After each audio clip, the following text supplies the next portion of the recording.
Hey, it's Keith from Outlaw Speed Shop, and in this episode I'm tackling a vintage Redline spoiler series, Light My Firebird. This is a challenge kind of video put forth by Diecast Outcast to restore an original Redline.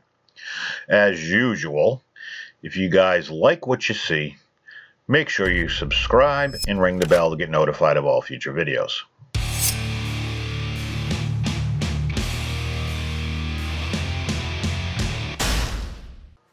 So yeah, Diecast Outcast issued a pretty much a, I guess, YouTube-wide challenge in celebration of the original release of the Redlines, and that would be today, May 18th. So I have this Light My Firebird. I've got actually quite a few vintage Redlines in my collection, but I don't really restore. So if you watch my channel at all, you kind of see that I don't restore and I mainly customize, and I try to strike a balance in this one. So obviously I've taken a little bit apart. It's in decent shape. The thing that I found interesting actually was the windshield actually had some red paint on it, and this hadn't been taken apart, so it was almost like it was painted with the windshield on there. If that was something that was kind of common, let me know, because I really don't get too much into these. Again, I don't really restore. That's why I have so many in my collection.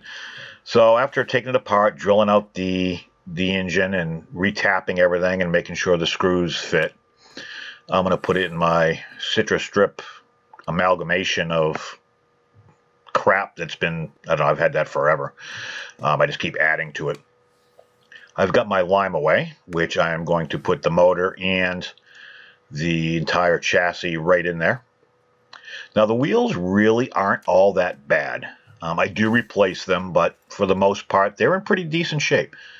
So I didn't leave it in. I left it in just until it started to turn gray, and it was pretty bubbly. And really at that point all you need to do is take a wire brush, clean it off. Actually I rinse it out with soap and water, but then I'm hitting it with the wire brush, and it'll get a nice shine to it, pretty much I'd say close to what the original was. And again, I'm not after 100% resto. That's just not me. I have to do something to customize, even if it's something small. So pretty much after I've, stripped it, washed it, hit it with, just the citrus strip and the soap and water and all that stuff to clean it off, I'm going to use a wire wheel to really just kind of polish what I can of the body, kind of see what I'm up against. And I've seen a lot of the original Redlines, and I'm not a fan of using, and I've got the setup of using the, zinc plating. So what I'm going to do is, I'm going to clean it up the best I can. There's really not anything horrible about this, but there are some minor imperfections, which I'm okay with because that's the way it was originally. So after the Scotch-Brite pad, I'm going to use this Blue Magic metal polish, which I've found to be about the best for me anyways. So I'm going to kind of smear that on there a little bit, and then I'm just going to polish the crap out of it.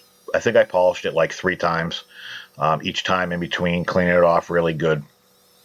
And you can see here the difference just in a little bit between the side that looked pretty good just with the wire wheel and with the polish. So it does make a huge difference. And with a Spectra Flame style paint, the underneath in all its imperfectious glory is going to show through. So you have to make sure you do the best you can to get it as clean as possible. And you can see right there just a little bit that I did do, how much of a difference it made. So obviously I'll do the whole thing, and then I'll touch it up 2 or 3 times, and just to see what it's like. I use a terry cloth towel or microfiber towel to just wipe it all down after the fact. It just helps rub in whatever's left. But yeah, it's not too bad. Polishing is actually kind of fun. I enjoy it. So now it's a matter of, these are the bearing style wheels. This is a Hong Kong car.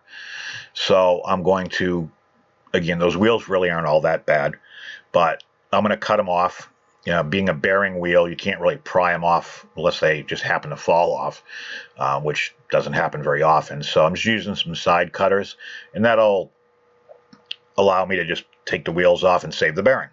And since I'm not saving the wheels, I really don't give a crap about what they look like, or when you cut them, usually they fly everywhere anyway. So I think I found half. But this allows you to have full access to the bearing, and it doesn't damage anything.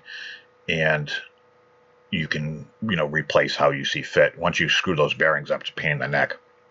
So I get these Bright Vision wheels. I'm using the large and the mediums because those were, that's what matched up with what was on there.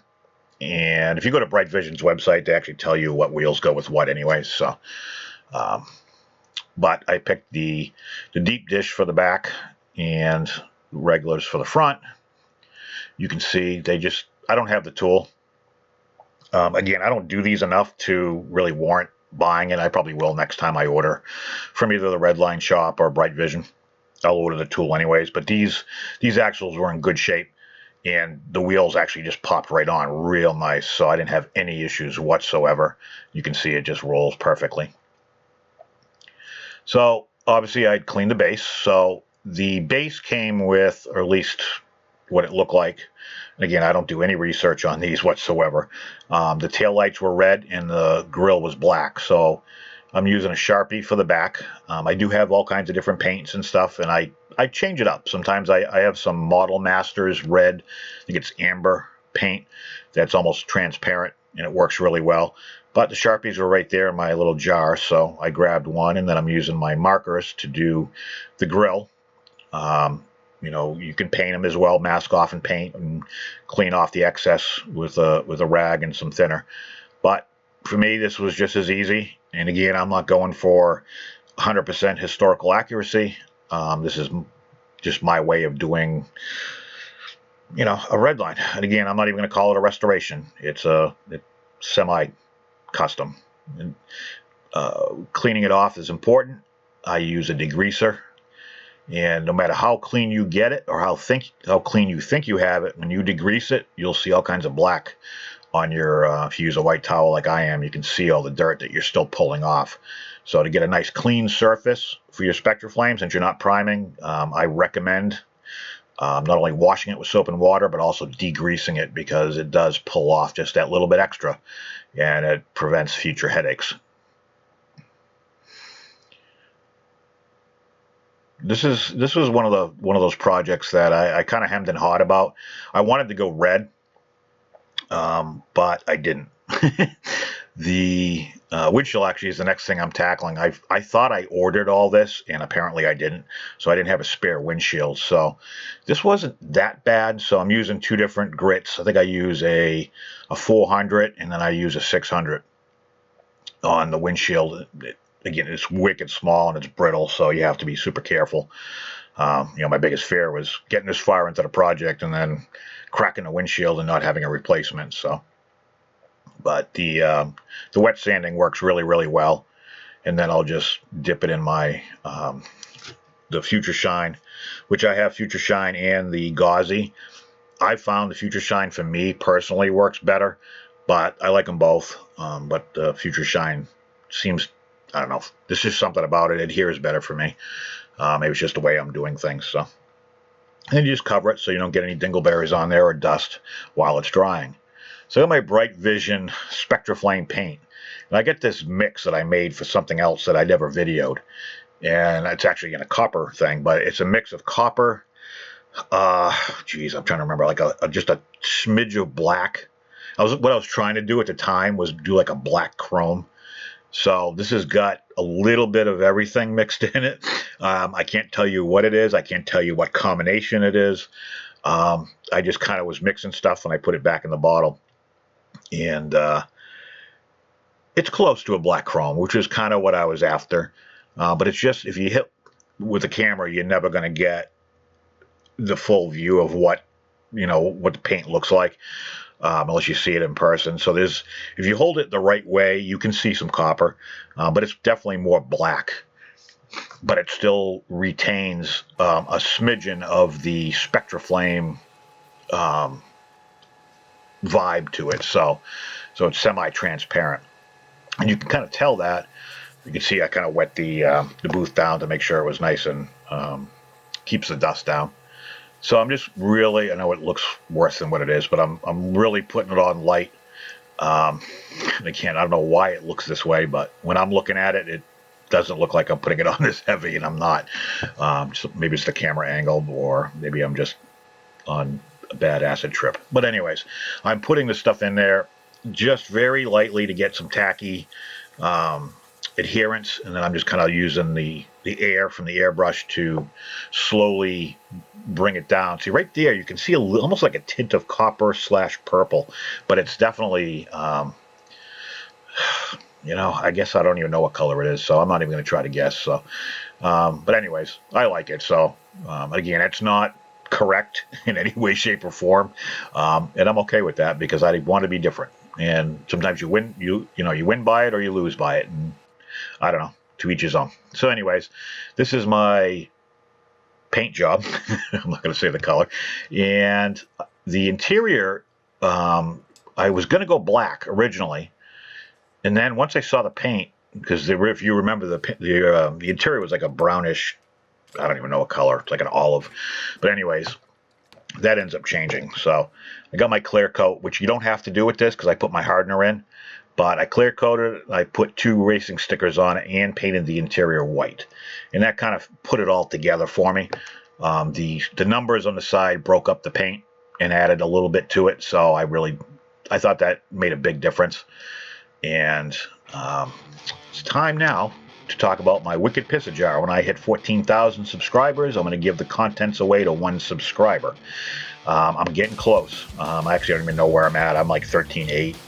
So I only got a couple hundred subscribers left, and I'll make a video, and somebody can possibly win if they comment on my video and a subscriber, and I will do a random draw. So these are all the cars so far that have been added. Some have been donated. Most of them are from my collection. And each week I add just 1 or 2 sometimes. I think it's going to be a pretty cool prize package. I gave away my Daytona last week. This is the Real Rider Nomad 56 that's in there, so hopefully somebody will win that. This is what I started with, and I'm kind of kicking myself for not going with the red, but I wanted to be different, and that's pretty much what I did.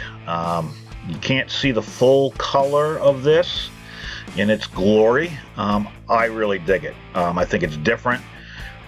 Everything really does pop. The white interior pops. I don't care if it's not period correct. I don't care if they ever made one like this. So all of you purists that are going to comment and bust my balls, feel free, but it is what it is. This was my entry. Huge props to Diecast Outcast for this this challenge. Make sure, I'm going to put a link down below in the description. Make sure you check out his stuff, and hopefully he'll link to all the others. If not, I'm sure it'll pop up in your feed. Thanks for watching, and I will catch you on the next one.